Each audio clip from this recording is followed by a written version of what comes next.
गमों के सागर में डूब मत जाना, मंजिल ना मिले तो टूट मत जाना। जिंदगी में जब कोई कमी महसूस हो, साईं है साथ, भूल मत जाना।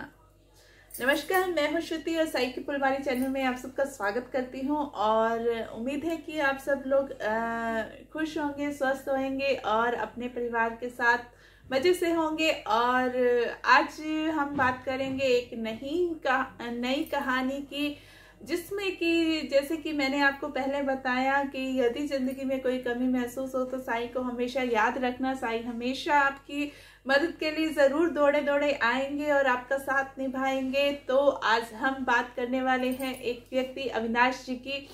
अविनाश जी हैं जो एक हाईटेक सिटी में रहते थे और जब खाना खा लेते थे तो वो छत पर घूमने टहलने के लिए निकल जाया करते थे। जब वो छत पे घूमने जाया करते थे तो उनकी छत से पास में ही झुग्गी झोपड़ी वाले जो रहते थे वो दिखते थे। तो जो झुग्गी झोपड़ी में रहते थे लोग, उनमें से एक बच्चा था जो रोज उसका रूटीन होता था कि वो एक गुब्बारे को उड़ाया करता था और उस गुब्बारे को वो तब तक देखा करता था जब तक वो दिखना बंद ना हो जाए। तो ये जो है रूटीन अविनाश जी का भी था और उस बच्चे का भी था कि वो भी रोज उन्हें देखा करते थे और वो बच्चा भी रोज की रोज वो गुब्बारा उड़ाया करता था। तो एक दिन क्या हुआ कि अविनाश जी फ्रेंड घर पे आया तो वो खाना खाने में लेट हो गए। तो उस दिन वो छत पर देर से गए। जब वो छत पर देर से गए तो उन्हें कोई बच्चा नहीं दिखा वहां पर और उन्होंने आसमान की तरफ देखा कि गुब्बारा कोई दिख जाए, गुब्बारा भी नहीं दिखा। फिर एकदम से उनकी नजर पड़ी पानी की टंकी पर। पानी की टंकी पर एक गुब्बारा अटका हुआ था। उन्होंने सोचा कि जरूर ये गुब्बारा उस बच्चे का ही होगा। तो उन्होंने झट से टंकी के ऊपर चढ़े और वो गुब्बारा उतारने की कोशिश की। जब वो गुब्बारा उतार रहे थे तो उन्होंने देखा कि उस गुब्बारे के ऊपर कुछ लिखा हुआ है। तो उन्हें और बेचैनी हो गई उस गुब्बारे को उतारने के लिए। तो वो फटाफट से टंकी पर चढ़े और गुब्बारे को उतार कर नीचे ले आए। जब गुब्बारा को उतारा तो उस पे सच में कुछ लिखा हुआ था। उन्होंने पढ़ा उसे तो उस पे लिखा हुआ था कि हे प्रभु, मेरी माँ की तबीयत बड़ी खराब है और किसी को मेरी माँ के इलाज के लिए भेज दीजिए। रात को तो अविनाश जी सो क्या गए, उनको नींद ही नहीं आ रही थी। उस बच्चे की जो गुब्बारे पे उस बच्चे ने लिखा था तो उन्हें बड़ी बेचैनी सी हो रही थी और उन्हें नींद नहीं आ रही। जैसे ही सुबह होती है तो वो झट से उस बच्चे के घर को चलते हैं। जब वो बच्चे के घर जाते हैं तो वो देखते हैं कि सच में उस बच्चे की माँ की तबीयत बहुत खराब होती है। तो वो बच्चे से पूछते हैं कि तुम रोज गुब्बारा क्यों उड़ाते थे और उस पे क्यों लिख कर फिर गुब्बारा उड़ाते थे, तुम्हें ऐसा करने के लिए किसी ने कहा था? तो वो एक बात बताते हैं कि बाबूजी, एक बार एक भिखारी दादा थे तो उन्हें बहुत भूख लगी थी और उन्होंने बोला कि मैं बहुत बीमार भी हूँ तो मैं भीख मांगने नहीं जा पाऊंगा। तो 2 दिन से मैंने खाना नहीं खाया है तो मुझे भूख लगी है। तो कहता कि मैंने उन्हें खाना लाके दिया। जब मैंने उन्हें खाना लाके दिया तो उन्होंने मुझे आशीर्वाद देते हुए कहा कि जैसे आज तुमने मेरी मदद की है, भगवान तुम्हारी मदद के लिए भी कल को किसी को भेज देगा। तो मैंने उनसे पूछा कि क्या भगवान सच में किसी को भेजेंगे? तो उन्होंने कहा कि हाँ, जैसे तुम्हें मेरी मदद के लिए भेज दिया है वैसे ही तुम्हारी मदद के लिए भी भगवान किसी को जरूर भेजेंगे।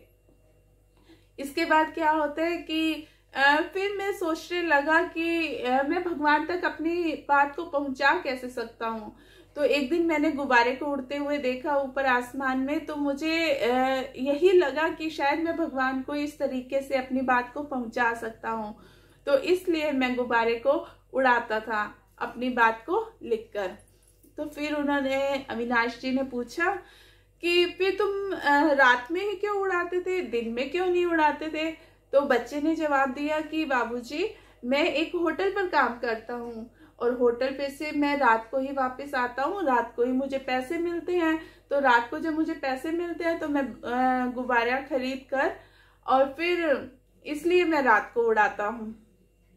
तो जब ये सब बातें उन्होंने सुनी अविनाश जी ने तो उस बच्चे की बातें सुन के उनकी आंखों में से पानी आ गया और उन्होंने अपने उस बच्चे को गले से लगा लिया। तो जब उसे गले से लगाया तो वो अविनाश जी बोले कि भगवान ने तुम्हारी बात को सुन लिया है और तुम्हारी मदद के लिए उन्होंने मुझे भेज दिया है।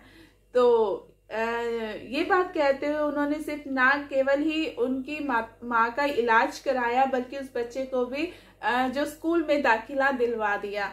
तो ऐसे ही है कि ये छोटी सी जो कहानी हमें शिक्षा देती है कि इतने छोटे से बच्चे ने जबकि वह लाचार था, मजबूर था, हालात से परेशान था, अपनी माँ की तबीयत को लेके परेशान था, फिर भी उस बच्चे के मन में दया भाव था जिसकी वजह से उसने भिखारी दादा को खाना ला कर दिया। और आज जब भगवान ने उसे जो ऐसी परिस्थिति में था जब वो किसी की मदद की उसे जरूरत थी, तो भगवान ने भी उसकी मदद के लिए किसी को भेज दिया।